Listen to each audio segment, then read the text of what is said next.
যুগ যুগ ধরে বাঁশ নানান ধরনের কাজে ব্যবহার হচ্ছে। রাজশাহী জেলা প্রতিনিধি গোলাম কিবরিয়ার তথ্যচিত্রে বিস্তারিত। আপনারা দেখছেন i1 টিভি, সাথে আছি আমি রীতা শ্রাবন্তী। রাস্তার পাশে বাঁশের আড়ত দেখে দাঁড়ালাম। কথা হলো বাঁশের আড়তের মালিকের সাথে।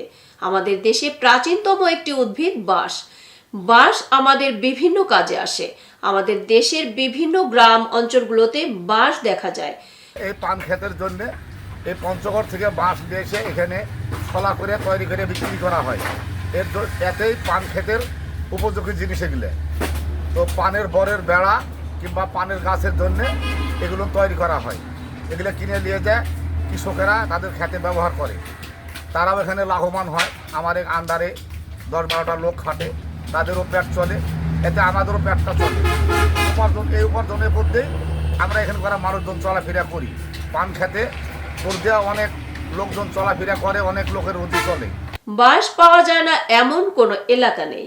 গ্রামের দিকে গেলে অনেক বাঁশের ঝাড় রয়েছে, তবে এগুলো সংখ্যা কম। বাঁশ দিয়ে নানান রকম কাজ করা হয়। বাঁশ দিয়ে বাড়ি তৈরি করা হয়, বাড়ির খুঁটি তৈরিতে বাঁশ ব্যবহার করা হয়। এছাড়াও বেড়া, টং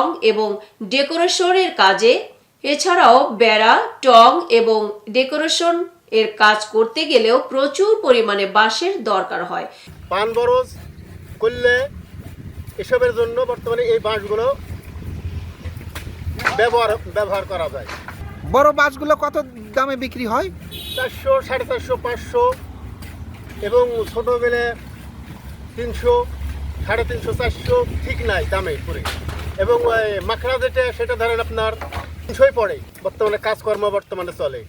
এছাড়াও এখন অনেক পরিমাণে বাড়ির কাজ হচ্ছে বাঁশ দিয়ে। এজন্য বাড়িতে কাজ করতে বাঁশের প্রচুর দরকার হয়। রাজমিস্ত্রিরা বাঁশ প্রচুর পরিমাণে কিনে নিয়ে গিয়ে বাড়ির কাজে ব্যবহার করে। এছাড়াও বাঁশ এখন ঢাকা সহ বড় বড় শহরে ট্রাকে করে নিয়ে যাওয়া হচ্ছে। এজন্য বাঁশের দাম অনেক বেশি। একটি বাঁশ কিনতে গেলে 400 টাকা লাগে। রাজশাহীর মৌগাছিতে প্রচুর পানের চাষ হয়। পানের বরজ বানাতে এই বাঁশের ব্যাপক ব্যবহার হয়। এতক্ষণ সঙ্গে থাকার জন্য ধন্যবাদ।